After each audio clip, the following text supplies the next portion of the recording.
사도행전 18장 1절에서 11절까지 하나님 말씀을 봉독합니다. 조용히 경청하시기 바랍니다. 그 후에 바울이 아덴을 떠나 고린도에 이르러 아굴라라 하는 본도에서 난 유대인 한 사람을 만나니 글라우디오가 모든 유대인을 명하여 로마에서 떠나라 한 고로 그가 그의 아내 브리스길라와 함께 이달리아로부터 새로 온지라. 바울이 그들에게 감에 생업이 같으므로 함께 살며 일을 하니 그 생업은 천막을 만드는 것이더라.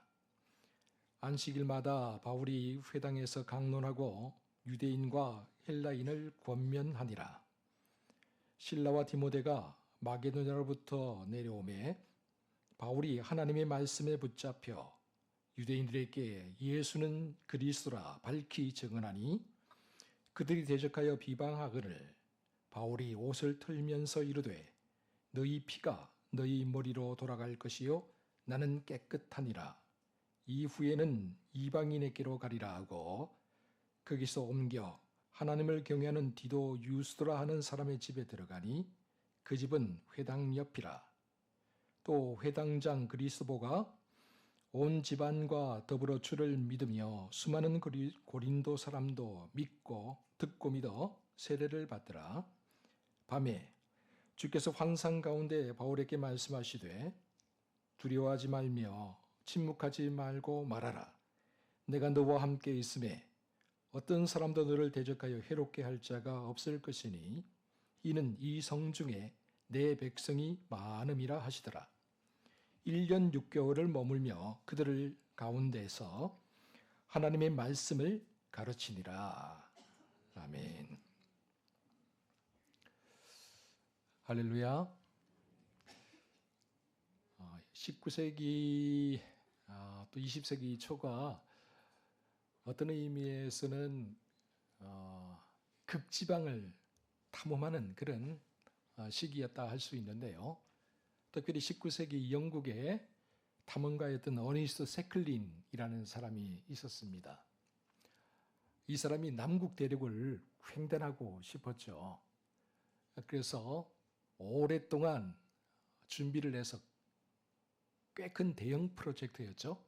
남국 대륙을 횡단해야 되겠다. 그렇게 마음을 먹고 대원 22명과 함께 출발을 했습니다.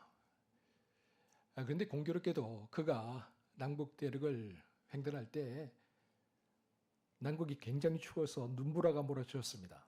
영하 40도 이하의 그런 추위가 다가왔죠. 그 바람에 배가 얼음에 갇히게 되었습니다. 배가 얼음에 갇히니 이게 문제가 심각한 게 한두 개가 아니었습니다. 왜냐하면 그대로 있다가는 다 죽을 판이었죠. 그래서 어니스트 세클린이 대원들에게 이런 약속을 합니다. 나는 이제 남국 대륙을 횡단한 것을 포기하겠다. 그 대신에 나는 당신들과 함께 반드시 조국으로 다시 돌아가겠다. 그러면서 600일, 무려 600일 동안 사투를 벌입니다. 600일 동안 살아남기 위해서요. 사투를 벌이는데 참 대원들 22명이 한 명도 다치지 않고 그 600일을 다 견뎌냅니다. 왜 그랬을까? 나중에 사람들이 그들의 이야기를 들어보니까 그들에게 희망이 있었기 때문이라는 거예요. 우리가 다시 조국으로 돌아갈 수 있다. 다시 가족을 만날 수 있다. 이 희망이 있으니까 그들이 그 혹한 속에서도 먹을 게 없는 가운데서도 다 견뎌내고 이겨낼 수 있게 되었다. 그래 마침내 600일이 지나고 난 다음에 대원 22명과 함께 세클린이 정말 구조가 되어서 다시 영국으로 돌아가게 된 아주 유명한 일화가 있습니다. 여러분, 어떤 의미에서 오늘 본문에 나오는 바울도 고립되어 있었습니다. 아니, 바울처럼 위대한 사도가 어떻게 고립이 되나요? 그렇게 생각할지 모르겠지만 바울도 고립되어 있었다라는 사실입니다. 그 고립된 가운데 영적인 남극이나 다름없는 고린도로 가게 됩니다. 고린도, 바울에게는 영적인 남극이었습니다. 세상 사람들에게는 아주 멋진 도시였지만, 그러나 바울에게는 영적인 남극과 같이 그를 가두고 그가 할 수 있는 게 아무것도 없는 그런 상황이 펼쳐진 곳이 고린도였죠. 그런데 이곳에서 하나님께서 어떻게 역사하셨고 또 그를 위해 무엇을 준비하셨을까? 오늘 이 질문을 가지고 본문을 보면서 함께 은혜를 나누도록 하겠습니다. 바울이 아덴을 떠나 고린도로 가는데, 아덴, 지금은 아마 아테네죠. 아덴은 문화와 철학의 발상지였죠. 그래서 굉장히 자기들 스스로 문화의 그 우월함, 철학의 어떤 자기들만이 가지고 있다는 이 자만심, 이런 것들이 굉장히 강력했습니다. 그곳에서 말씀을 전했는데 말씀이 들어가지 않고 다 튕겨나오는 거예요. 야, 내가 너보다 지적으로 더 뛰어나. 내가 너보다 더 잘 알고 있어. 네가 철학을 알아? 문화를 알아? 이렇게 하니까 바울이 아레오바고에서 설교를 했는데 몇몇 얻지를 못했어요. 믿는 사람들을. 그래서 아마도 고린도로 향하는 바울의 발걸음이 가볍지는 않았을 것 같아요. 무거웠겠죠. 이런 막막함, 답답함을 가지고 바울이 고린도로 발걸음을 옮깁니다. 우리 본문 1절 같이 한번 읽어보겠습니다. 시작. 그 후에 바울이 아덴을 떠나 고린도에 이르러. 아멘. 아덴을 떠나 고린도로 갔다. 이 고린도는 두 개의 바다 사이에 놓여 있는 도시라고 그렇게 이야기할 수가 있습니다. 먼저 서쪽에는 이오니아 해변이 있었고 동쪽에는 에게해가 있었죠. 그러다 보니 이 좁은 땅이지만 이곳에 부유함과 무역이 굉장히 숨어 있었기 때문에 수많은 사람들에게 어쩌면 기회의 땅이라고 할 수가 있었습니다. 동시에 자기의 영혼의 순결함을 지키는 사람들에게는 굉장히 유혹적인 그리고 타락하기 쉬운 그런 땅이었다라고 할 수가 있겠죠. 두 개의 바다 사이에 놓인 고린도. 어떻게 보면은 지리적으로만 그런 것이 아니라 영적인 의미에서도 고린도는 두 개의 바다 사이에 놓여 있다라고 할 수가 있습니다. 하늘의 가치와 이 땅의 가치가 맞부딪히는 곳, 그것이 바로 고린도였기 때문입니다. 당시 고린도 사람들은 배가 에게해나 아니면 이오니아해에 머물게 되면 그 배를 끌어올려요.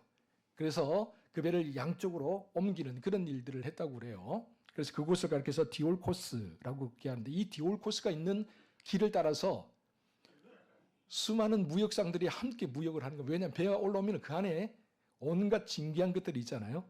그걸 쫙 펼쳐놓고 무역을 합니다.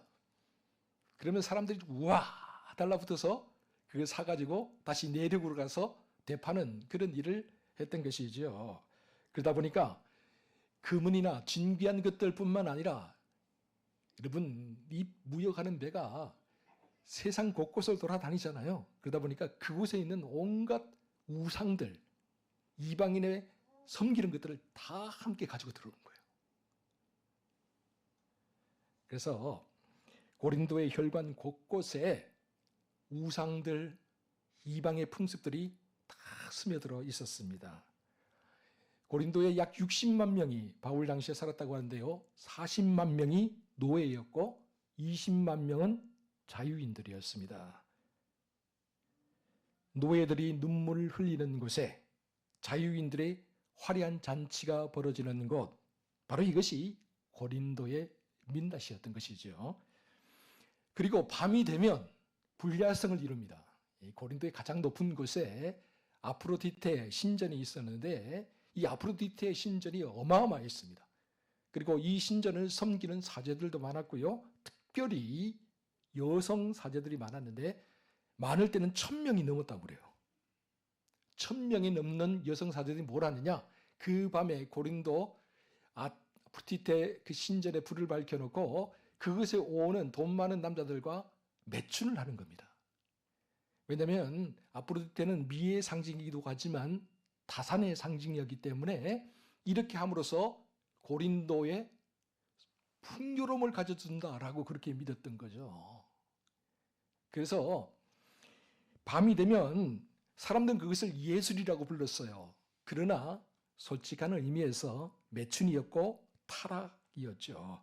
그래서 생겨난 말이 고린도 사람처럼 산다라는 그런 말이었습니다. 고린도 사람처럼 산다라는 것은 뭐냐면 고린도 사람처럼 부유하게 산다, 행복하게 산다라는 의미가 아니라 쾌락에 취해서 방탕하게 살아간다라는 그런 의미였습니다.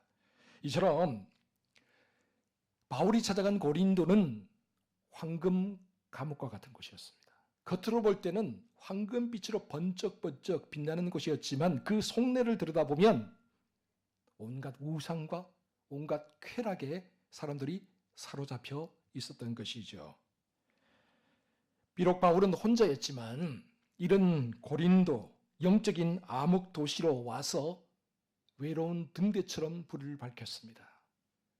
예수가 그리스도다. 십자가에 달린 그 예수가 우리를 구원하기에 이 땅에 오신 메시아다 라는 것을 선포하기 위해 그는 불을 밝혔던 것이죠. 그러니 얼마나 외로웠을까요?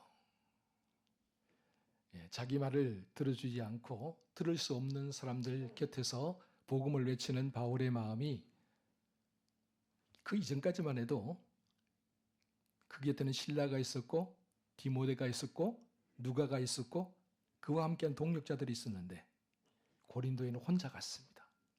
얼마나 외로웠겠습니까? 그 외로움 가운데서 그가 복음을 전합니다. 이 바이올린의 거장에는 피가니니라는 아주 유명한 사람이 있죠. 이 피가니니가 어느 날 연주회를 열게 되었는데 연주를 하다가 바이올린 줄이 하나씩 뚝뚝 끊어지는 겁니다. 이런 일이 정말 드물거든요. 왜냐하면 연주하기 전에 연주자들은 그걸 다 점검하고 들어가거든요. 그런데 이상하게도 그날은 바이올린 줄이 뚝뚝 하나씩 끊어집니다. 그 바이올린 줄이 하나씩 끊어질 때마다 사람들이 안타까움과 조마조마함으로 바라보고 있었습니다. 그리고 마지막 하나의 줄만 남게 되었습니다. 그래서 사람들이 이제는 정말 기도하는 마음으로 그 연주 소리를 듣고 있었습니다. 이런 상황에서 피가니니가 정말 기적과 같이 연주를 모두 마치게 되었죠. 그러자 사람들이 그 자리에서 일어나더니 우레와 같은 박수를 보냈다고 합니다. 정말 극한의 상황이죠. 한 줄로, 하나의 줄로 연주를 한다는 것이 아무리 거장이지만 쉽지 않았을 겁니다. 그럼에도 불구하고 그는 포기하지 않고 자기의 길을 끝까지 걸어갔던 거죠.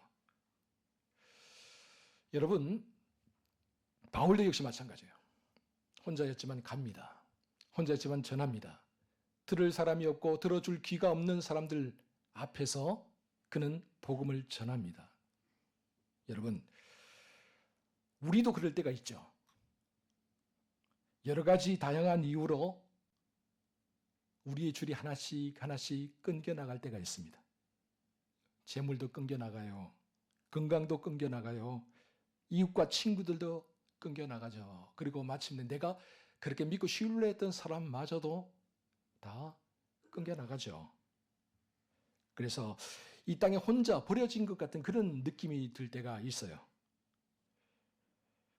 그러나 여러분 기억하세요. 하나님이 우리를 포기하지 않는 한 우리에게 희망이 있습니다. 하나님이 우리 곁에 있는 한 우리는 다시 일어서 길을 갈 수 있습니다. 여러분, 사람들이 다 떠나고 내가 의지했던 게 다 떠나도 우리가 소망을 품을 수 있는 것은 하나님이 우리를 사랑하고 계시다는 거예요.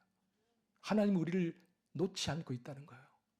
그러면 우리가 다시 시작할 수 있습니다. 아덴을 떠나서 홀로 고린도로 와서 복음을 전하는 바울. 이 바울에게 하나님이 그 외로움을 아시고 동력자를 붙여주세요. 그 동력자들이 누구냐? 본문 2절에 나옵니다. 우리 한번 같이 읽어보도록 하겠습니다. 시작.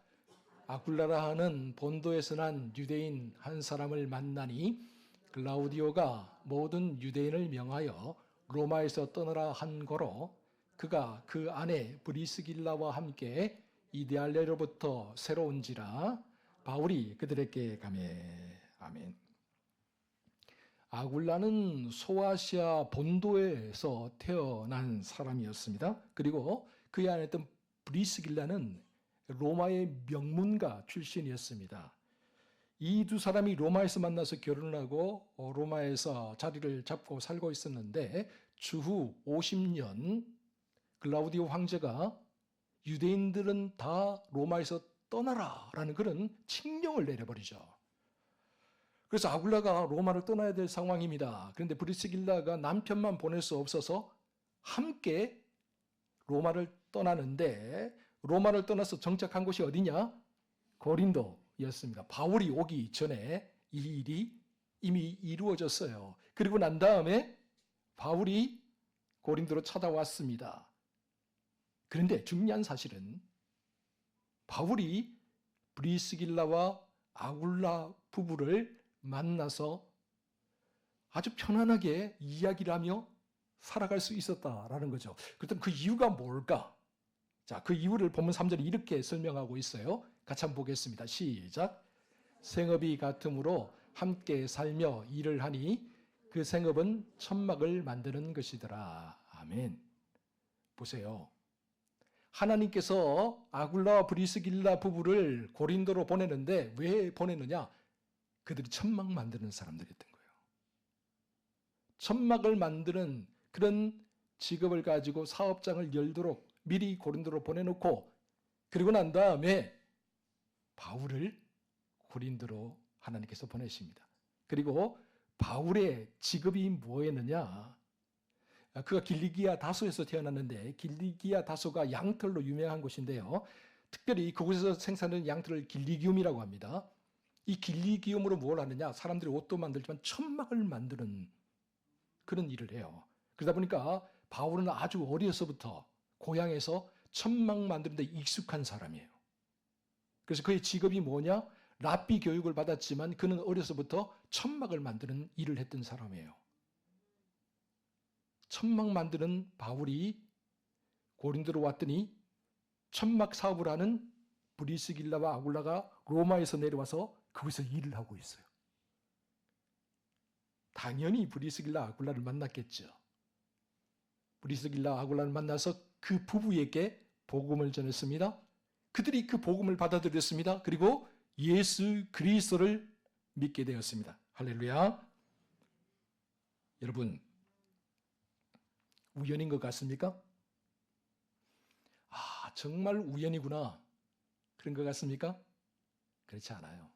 하나님께서 미리 다 준비해 놓으셨던 거죠. 바울이 가면 얼마나 외롭겠습니까?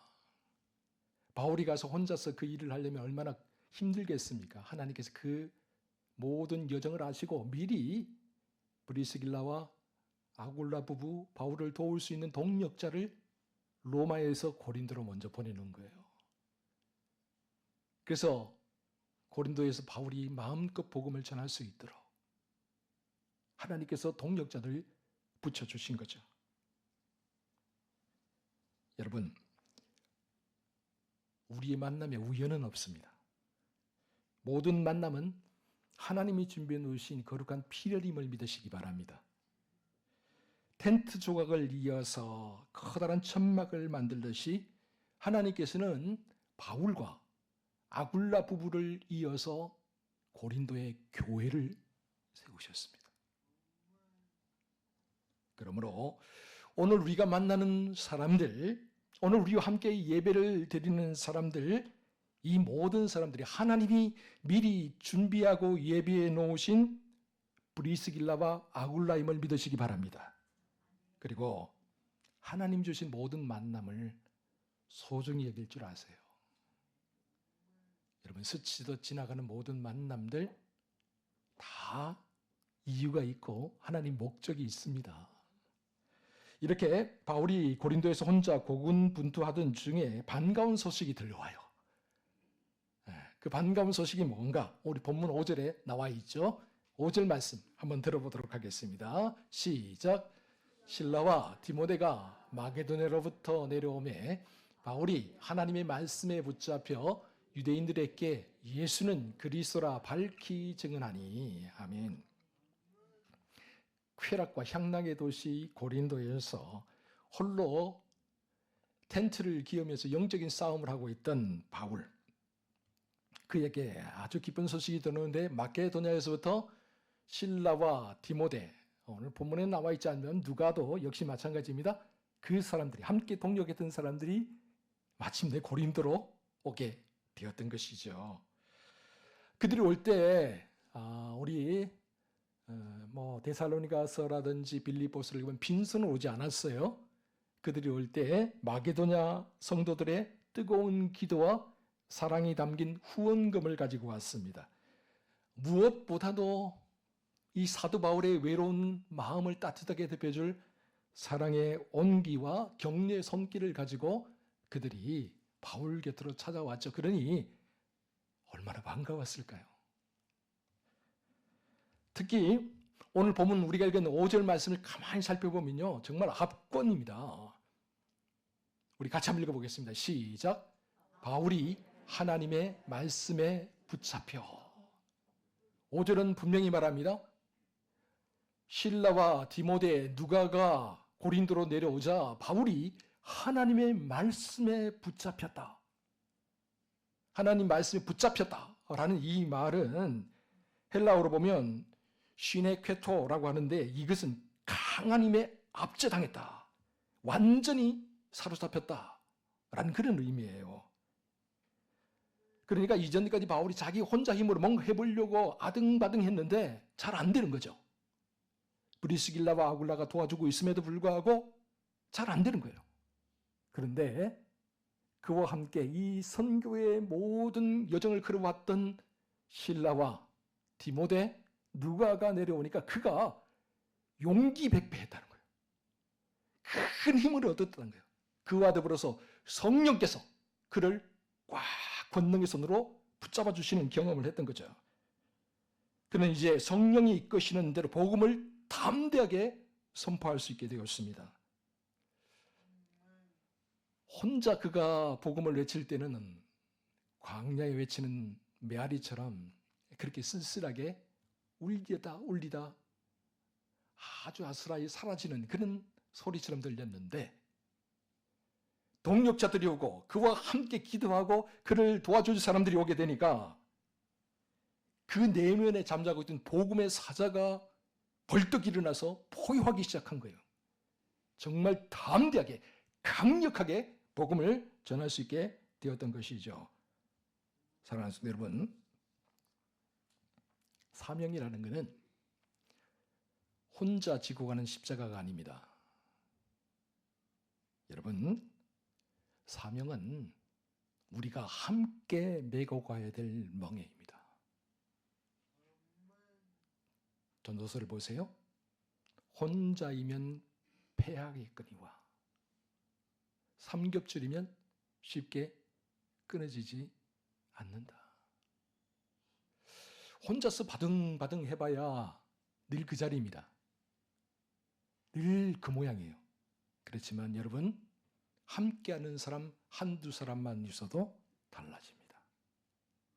세 겹줄만 되어도 절대 쉽게 끊어지지 않습니다. 출애굽기 17장을 보세요. 출애굽한 이스라엘 백성들이 아말렉과 전투를 하게 되죠. 르비딤입니다. 그 르비딤 골짜기에 아말렉 군대가 쳐들어왔어요. 그래서 여호수아를 필두로 해서 이스라엘 장정들이 나가서 아말렉과 맞서 싸웁니다. 그때 모세는 높은 산 위에 올라가서 두 손을 들고 기도합니다. 참 신기한 것은 모세의 두 손이 올라갔을 때는 여호수아가 승리하면서 앞으로 밀고 나아갑니다. 그런데 들고 있으면 힘들잖아요. 힘이 들어서 조금씩 내려오면 여호수아의 군대가 아말렉에게 져서 자꾸 뒤로 밀려납니다. 그래서 또다시 힘을 내서 올립니다. 그러면 또 올라갑니다. 이깁니다. 이게 계속해서 반복돼요. 하루 종일 반복됩니다. 해가 질 때까지 반복됩니다.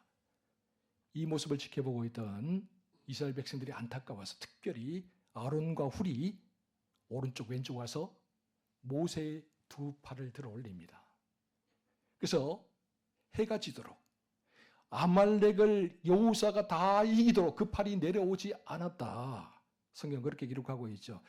모세가 아무리 위대한 사람이라 할 홍해를 가르고 10가지의 재앙을 내리는 사람이라 할지라도 하나님의 말씀을 받고 그 말씀대로 준행하는 사람이라 할지라도 혼자서는 아무것도 못합니다.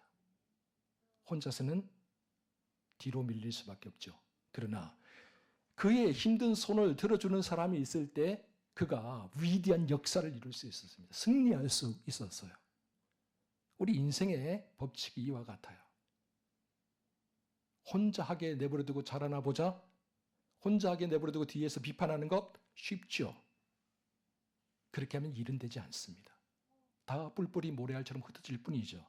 그러나 앞에서 일을 하는 사람을 보면서 얼마나 힘들까, 내가 도와줄 게 없을까, 그런 마음을 품고 우리가 함께 하게 되면 역사가 일어납니다. 우리가 상상치도 못했던 승리가 우리 앞에 다가오게 되는 것이죠. 그런데 바울이 이렇게 힘있게 강력하게 복음을 전했음에도 불구하고 여전히 유대인들은 바울의 이 전한 복음을 받아들이질 않아요. 오히려 대적을 하죠. 이러한 유대인들을 보면서 바울의 실망감이 이만저만이 아닙니다. 우리 본문 6절 같이 한번 읽어보겠습니다. 6절 말씀 시작. 그들이 대적하여 비방하거늘 바울이 옷을 털면서 이르되 너희 피가 너희 머리로 돌아갈 것이요 나는 깨끗하니라. 이후에는 이방인에게로 가리라고. 아멘. 제가 지난 시간에도 말씀드렸지만 바울이 동족 유대인을 끝까지 포기하지 않았어요. 어딜 가든지 먼저 유대인의 회당을 찾았어요. 그들에게 먼저 복음을 전해야 된다. 내 동족이 먼저 회개하고 내 동족이 먼저 하나님을 만나고 예수 그리스도를 믿어야 된다는 이 마음의 뜨거운 열정이 그에게 있었던 거죠. 그런데 갈 때마다 문제가 생겨요. 바울이 전한 복음은 받아들이지 않고 오히려 바울을 핍박해요. 바울을 몰아내려고 해요. 계속해서 이런 일이 1차 전도여행 때도 있었고 2차 전도여행 때도 똑같이 반복되니까 바울이 얼마나 힘들었으면 이렇게 말합니다. 이후에는 이방인에게로 가겠다. 힘들어서 너무 힘들어서 포기하겠다는 말이에요. 그런데 에베소로 가면 또 어떨까요? 에베소 가면 또 유대인을 만납니다. 유대인 회당을 찾아갑니다. 왜 그럴까요? 너무 힘드니까 하나님 나 이것들 도무지 포기하겠습니다. 안 되겠습니다. 그렇게 말을 했다가도 다시 자기 동족, 자기 가족과 같은 친척과 같은 그 사람들을 포기할 수 없는 거죠. 사람의 마음은 그래요. 힘들 때 포기해야지. 더 이상은 안 돼. 그러다가도 또다시 지나면 하나님께서 그에게 주신 사명 때문에 하나님 내가 이 사람들 불쌍히 여기겠습니다. 하나님 이들이 복음을 전해 듣자면 누가 듣겠습니까? 그런 마음을 또 품게 되는 거죠. 자, 어쨌든 바울이 이런 마음을 품고 이제 회당을 벗어나서 회당 옆에 있는 유스도의 집으로 가게 돼요. 유스도의 집에서 사람들 오는 헬라인들에게 복음을 전하게 되죠. 그때 하나님께서 바울에게 위로의 말씀을 전해주십니다. 위로의 말씀이 정말 큰 우리 마음에 파문을 던지는데 같이 한번 읽어보겠습니다. 9절 10절인데요. 같이 한번 읽어보겠습니다. 시작. 밤에 주께서 환상 가운데 바울에게 말씀하시되 두려워하지 말며 침묵하지 말고 말하라. 내가 너와 함께 있음에 어떤 사람도 너를 대적하여 해롭게 할 자가 없을 것이니 이는 이 성중에 내 백성이 많음이라 하시더라. 아멘. 바울이 환상 중에 하나님의 음성을 듣습니다. 두려워하지 말아라. 침묵하지 말아라. 이 성중에 내 백성이 많다. 바울은 포기하고 싶었어요. 그런데 하나님은 포기하지 않아요. 두려워하지 마. 힘들지? 다시 힘내. 어느 화가가 작품이 안 팔리니까 너무 힘들었어요. 예, 우리 박성령 권사님 남편도 화가고 우리 박성령 권사님도 화가인데요. 화가가 이게 그림이 팔려야 먹고 살잖아요, 사실. 근데 이 그림이 안 팔리면 전세해갖고 참 힘들거든요. 이 화가가 그림을 그렸는데 이 그림이 안 팔리니까 너무 힘들었어요. 그래서 그리는 그림들이 다 우울함, 고독 이런 것들 계속 자기도 모르게 그리는 거예요. 그런 그림들을. 어느 날 그런데 친구가 이 화실을 딱 방문을 했는데 보니까 집을 그려놨는데 창문이 하나도 없어. 웬 벽돌집이야. 근데 그 벽돌도 환한 벽돌집이 아니라 캄캄한 벽돌집이야. 보니까 숨이 톡톡 막혀. 그래서 이 친구 화가에게 이렇게 말을 했다고 합니다. 친구야, 여기에다가 노란 불빛 하나만 그려놓으면 어떨까? 그랬더니 친구가 그렇게 조언해 주니까 이 화가가 아무것도 없는 그 건물만 딱 있고 새카만 그 건물에다가 창을 만들고 노란 불빛이 새어나오게 그렇게 그림을 그렸습니다. 여러분이 화가는 그 그림의 제목에 고독이라고 적었는데요. 사람들은 그 그림을 보면서 고독이 아니라 희망이라고 읽게 되었습니다. 왜요? 빛이 아직도 여전히 밝게 빛나고 있으니까요. 바울이 유대인들로 말미암아 너무 힘들어서 다시는 유대인들에게 내가 복음을 전하나 봐라. 내가 이것들 가만히 안 놔둔다. 그런 마음을 품고 자기의 옷을 털어버리고 신발에서 먼지를 다 털어버렸지만 그래서 그의 마음이 너무나도 괴롭고 외로웠지만 하나님은 그의 그 어두운 마음의 창을 열고 그곳에 한 줄기 빛을 비춰주시면서 말씀하십니다. 우리 함께 같이 읽어볼까요? 시작. 두려워하지 말라. 침묵하지 말라. 이 성중에 내 백성이 많음이라. 아멘. 사랑하는 성도 여러분, 우리가 사는 이 세상은 어쩌면 고린도와 같을 수 있습니다. 진리의 말씀이 무너지고 있습니다. 쾌락과 향락이 판을 치고 욕망이 춤을 추고 있는 시대입니다. 그래서 우리 믿는 성도들이 믿음 하나 지키기 위해서는 영적인 전쟁터에서 매일매일 싸움을 해야 합니다. 그런데 이 영적인 전쟁터에서 때때로 나 혼자 남겨진 것 같을 때가 있습니다. 외롭습니다. 아무리 외쳐도 듣지 않는 것 같습니다. 내가 뭘 하고 있지? 그런 실망감이 들 때도 있습니다. 그러나 기억하십시오. 우리가 보지 못하는 어둠 속에서도 하나님의 백성들은 여전히 일을 하고 있고 하나님께서는 그들을 붙들고 함께 동력하고 계십니다.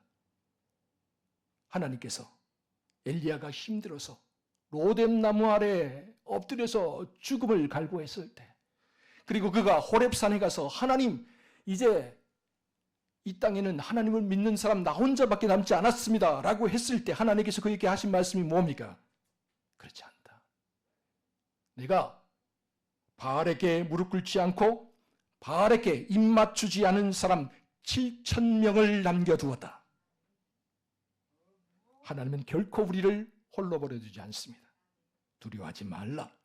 침묵하지 말라. 이 성중에 내 백성이 많음이라. 이 말씀을 굳게 믿고 오늘도 흔들리지 않는 견고한 믿음으로 하나님에게 잠대하게 전진해 나가는 저와 여러분 모두가 되시기를 주의 이름으로 축원합니다. 기도하겠습니다. 사랑하는 주님, 오늘 두 바다 사이에 거친 파도를 몰아치는 고린도와 같은 세상으로 우리를 부르시고 우리를 보내주셨음을 깨닫습니다. 바울이 브리스길라와 아굴라와 함께 텐트 조각을 기우며 고린도 교회를 세워갔듯이, 그리고 실라와 디모데와 누가와 같은 동역자들이 있어 더욱더 힘차게 복음을 감당했듯이 하나님, 오늘 우리에게도 함께 일할 수 있고 함께 감당할 수 있는 동력자들을 붙여 주시옵소서. 사랑하는 주님, 내 힘과 능력으로 일하고 버티는 것이 아니라 어디까지나 성령의 권능과 말씀의 능력에 사로잡히는 압도적인 은혜를 저희들에게 허락하여 주시옵소서. 세상의 모든 비방, 조롱에 겁먹고 뒤로 물러서지 않게 하시고 내가 너와 함께 있다, 걱정하지 마라, 두려워하지 말라, 마음껏 복음을 전하라, 주님의 음성을 등불 삼아 다시 일어날 수 있는 우리 모두가 되게 하여 주시옵소서. 보이지 않는 곳에서 오늘도 묵묵히 일하고 있는 하나님의 백성들을 기대하며 오늘 우리도 우리에게 주어진 자리에서 우리가 감당해야 될 모든 사명과 직분을 묵묵히 지켜낼 수 있도록 우리와 함께해 주시옵소서. 이 모든 말씀을 우리 구주 예수 그리스도의 이름으로 기도하옵나이다. 아멘.